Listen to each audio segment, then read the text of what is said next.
The compilation, a collection of an artist or multiple artists' tracks selected in sequence to fit on a vinyl record, a cassette or CD. For some, compilations are a great way for someone to get into an artist and become a casual fan of their work before deep diving into the albums. For others, it's a way to experience the artist's work like never before, sometimes with exclusive versions of songs and bonus tracks only available on these releases. With Queen, their two greatest hits albums could be seen as curses for more hardcore fans. Take a look in your parents' CD or vinyl collection and they probably have greatest hits 1 or 2. These two compilations really overshadowed a lot of Queen's actual album output, meaning many people today view Queen as a singles band. The streaming world has made it so you can stream an entire artist's discography with a click of a button, and many artists have seen some of their deep cuts get a resurgence due to apps like TikTok, but not really with Queen. Greatest Hits 1 is one of the best selling albums of all time, and Greatest Hits 2 is the 10th best-selling album in the UK, with a bunch of other achievements and accolades that I could point out for both of them as well. But what if I said there was more Queen compilations than just these? That there were multiple compilations made all over the world that just didn't touch the popularity of Greatest Hits 1 and 2. These are the Forgotten Compilations.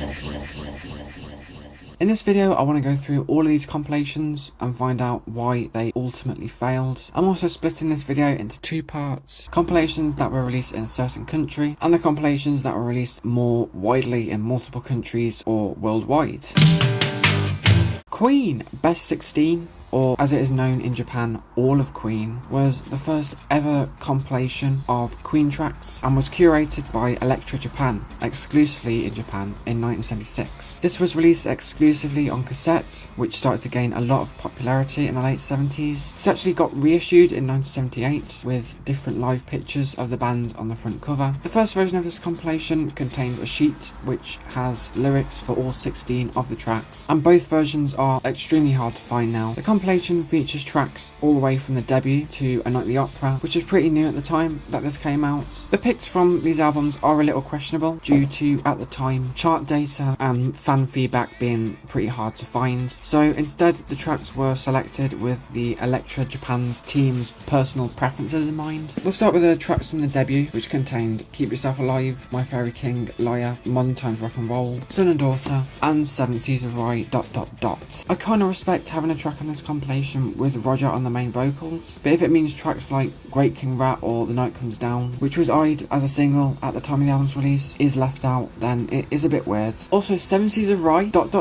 This was an outro to the album, which is an incomplete version to a track that got completed on the subsequent album. They didn't include that version. I understand there was probably some restrictions with how much time that they could fit onto one side of a cassette or whatever, and they wanted to fit as much tracks on there as possible, but just sacrifice some of them if it means that you don't include a track like this on a compilation album. Like, why? Moving on to the Queen 2 tracks, we got Father to Son, White Queen As It Began, Someday One Day, and Ogre Battle, which is a better selection, but again, picking a track with Brian on lead vocals just feels a little weird. I feel like the team at Elektra Japan who put this compilation together kind of wanted to cover all bases and include tracks with other people on lead vocals other than Freddie. But even though I like Someday One Day, March of the Black Queen exists and is not on here, along with, again, Seven Seas of Rye. This comp is just not living up to the name so far. I thought I'd mention that there's a unique version of Ogre Battle in here as well that just fades out before it goes into Fairy Feather's Masterstroke.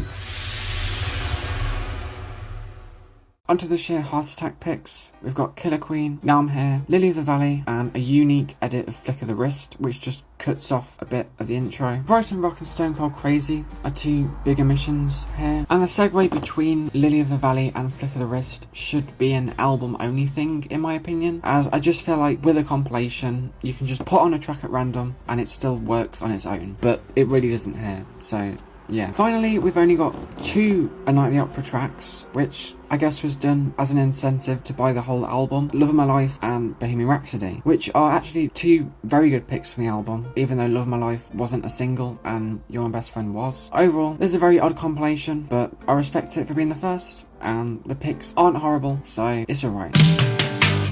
1980 in Poland saw the release of the compilation The Best of Queen, which was released on vinyl through Tone Press Records under license from EMI Records in the UK. 3 versions of this compilation were released with different coloured labels on the vinyl. This compilation was actually released in response to Queen records being extremely hard to find at the time in Poland. They were under communist rule and access to Western music got extremely limited, especially during the early 80s, and albums became very expensive to import. Tone Press operated under the Polish Ministry of Culture and Art, who approved which foreign records could be released, and it was easier for them to license specific songs from Western companies and create compilations out of them rather than individual albums, as these would be more likely to be declined by the ministry. So that is how we got this compilation, featuring songs from Sheer Heart Attack to jazz. I'm guessing some songs were turned down by some censors in the ministry, so that's why we don't have any Fat Bottom Girls or You're My Best Friend. That one might have been a bit too wholesome for Poland, I don't know. Overall, this is a pretty good small selection of tracks from the band. The sequencing on here is kind of weird. We Will Rock You just doesn't feel like an outro, but there's a good balance of singles and deep cuts on here, and it doesn't fall into the really bad traps that Best 16 did. 1981 saw the release of the compilation just titled Queen in the German Democratic Republic from Amiga Records, but again with the songs being licensed from EMI. Just like Poland, East Germany were pretty strict on music back in the day as well, and this records label, Amiga Records, handled all of the Western releases in East Germany. Greatest Hits was an upcoming release at the time worldwide, but they thought some of the tracks weren't suitable for a German audience, so we have another one of these weird ass compilations with a mix of hits and deep cuts. The sequencing on this thing is the worst we've probably got so far. Bicycle Race is the most non-opener song ever. It just doesn't make sense as an opener. Bohemian Rhapsody as the third track just feels like it isn't being given the respect it deserves. I don't mind the inclusion of Spread Your Wings on here, as that was released as a single, but it unfortunately didn't become a hit, although it did get higher on the charts in Germany than it did in the UK. But White Queen, Only in 7 Days, and Dead on Time feel like the most random ass picks. I just feel like they wrote a bunch of deep cuts down onto some paper, cut it up, put it into a hat, and then just picked out 3 of them and then just called it a day. This was released on cassette and vinyl in East Germany. There was actually 2 variants of the vinyl, one with the White Side Queen 2 artwork as the front cover. There was also some repressings with different coloured labels. I thought I'd add that White Queen also appears on here in an edited form to fit on the record and avoid the segue from father to son. Yeah, but this is a mess of a compilation. I don't have much else to say. 1984 saw the release of Collection, 15 of the Best, from Warner Special Products in the US. This is the biggest release out of all of them so far, as this was released obviously in the United States and was available on cassette and vinyl, as well as a VHS, which featured all of the videos of the tracks that would appear on this compilation. A limited edition vinyl was also released with a fold-out poster of the band. Out of all the images they could have chosen, this is a weird one, but okay.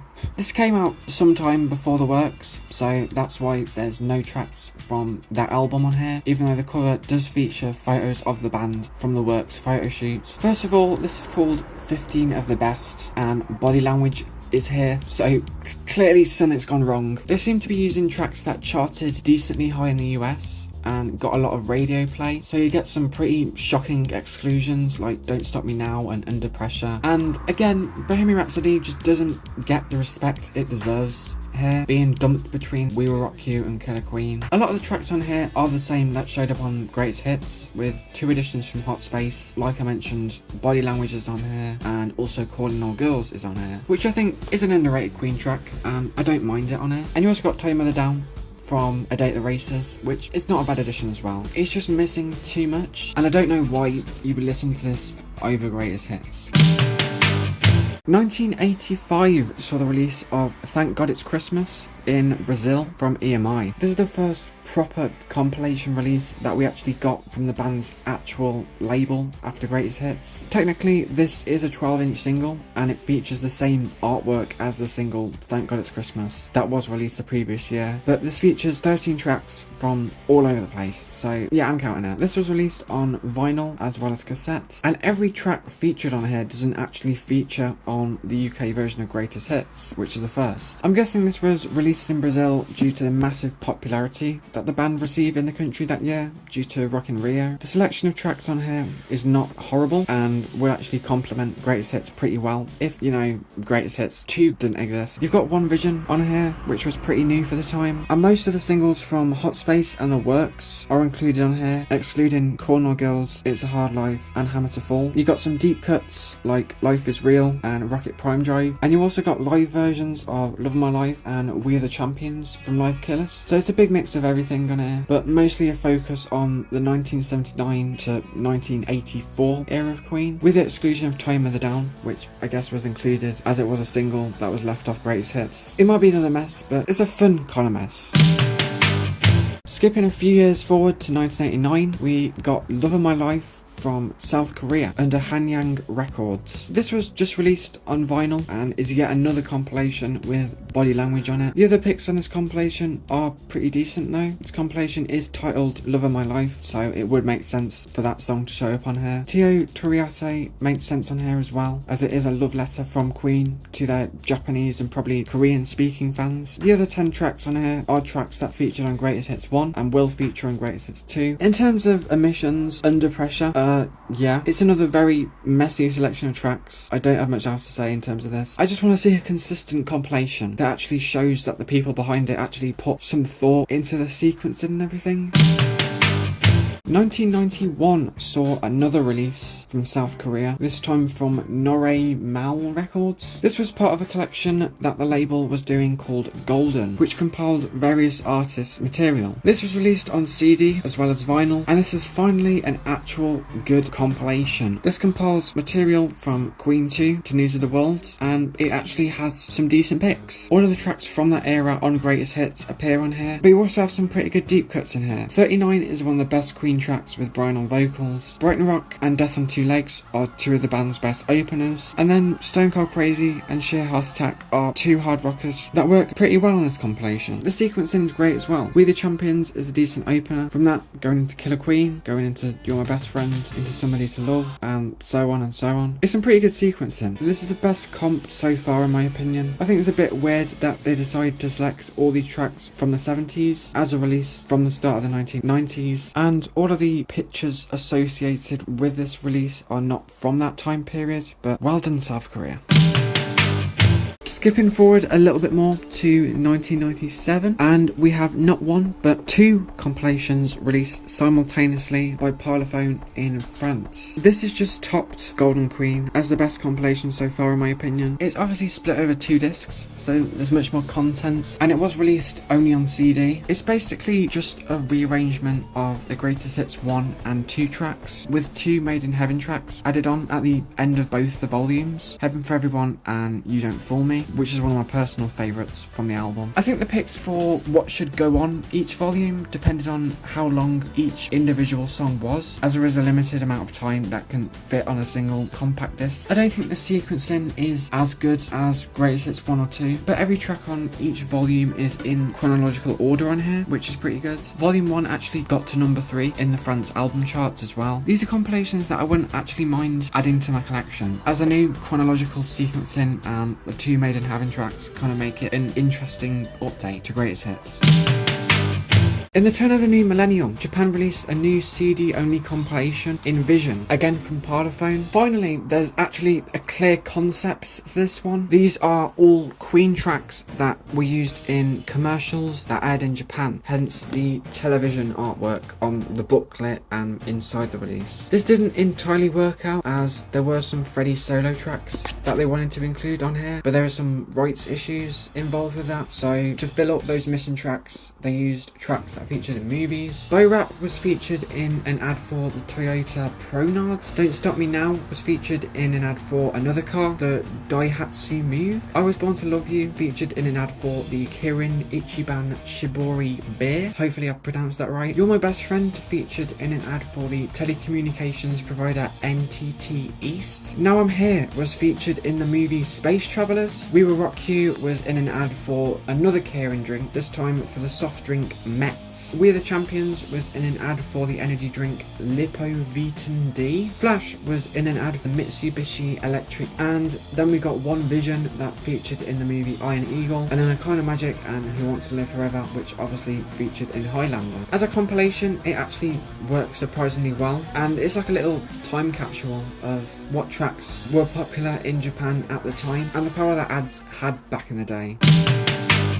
I was torn on whether to include this one, as the first disc is just Greatest Hits, but disc 2 is weirdly not Greatest Hits 2, rather a compilation of some singles and deep cuts from the 80s and 90s, and some like random deep cuts from the 70s, and 2 solo tracks for some reason. This is Gold from South Korea, released in 2002 on CD from EMI. The first few tracks are alright. You got Under Pressure, Radio Gaga, I Want to Break Free, and then as soon as Body Language appears, then the whole track list just kind of falls apart. Action This Day, no innuendo tracks as well, which is just a travesty in my opinion. This thing is presented really well though, with a nice thick gold slipbox, gold discs, and even a gold booklet, which should be expected with a compilation called Gold, but yeah. It's just another baffling selection of songs though, really.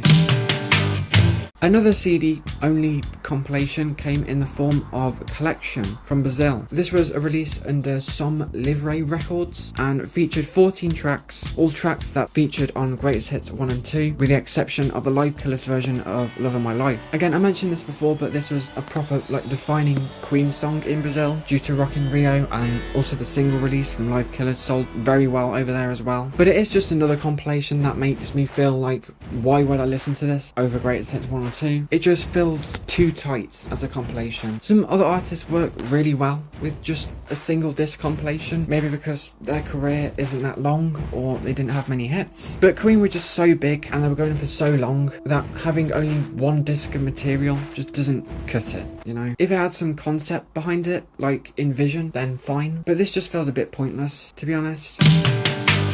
Travelling a short distance from Brazil, and we got the compilation The A to Z of Queen, released in the same year in the US from Hollywood Records. This was only available through Walmart, and the package features an 11-track CD as well as a 9-track DVD featuring some very random videos, some live performances, some promo videos, and also 2 Queen and Paul Rodgers performances. There was also an offer included in the set that allowed you to download 2 ringtones for either Good Old Fashioned Loverboy or Play the Game, which wasn't even included as a track on here, which is just very confusing. This is listed as, and says on the front cover, Volume 1 as well, but there was no subsequent volumes that were made due to the set not really selling very well. Judging by the title, you would probably expect to see the songs sequenced in alphabetical order as well, but it's just not. This one just baffles me. It's like they had a decent concept, but everything just fell apart when you add the DVD in there and the fact that it's supposed to be a series. So I'm guessing they were going to save a lot of heavy hitters for later volumes, like Under Pressure, The Show Must Go On, Killer Queen, Somebody to Love, We Will Rock You, We the Champions. It's not included on here. Nothing about this thing just makes sense the more you look at it, really. 2008 saw the sequel to Envision 2008. There are some duplicates from that compilation, but that's because they were featured in all new Japanese ads and movies between 2000 and 2008, with the exclusion of Bohemian Rhapsody, which I'll get to. It's a Beautiful Day featured in the ad for the Honda Fit. I Was Born to Love You was in an ad for Asahi Super H2O. Somebody to Love was featured in the movie Little DJ. Don't Stop Me Now features in a Kirin Nuda ad. Bicycle Race was used in promotion for the TV channel Wow Wow. Killer Queen was in an ad for the 2004 Honda Mobilio. Tio Toriate was in the ad for the 2005 Tabisha Gigabeats, and Brian May actually created a brand new mix of this song in 2005 for another compilation, which I will get to in part 2. Flash's theme was the opening theme for the 2007 Formula 1 Grand Prix that aired on Fuji TV. A weird new version of the track was created for this opening that included parts of The Hero in there, which is interesting. This war.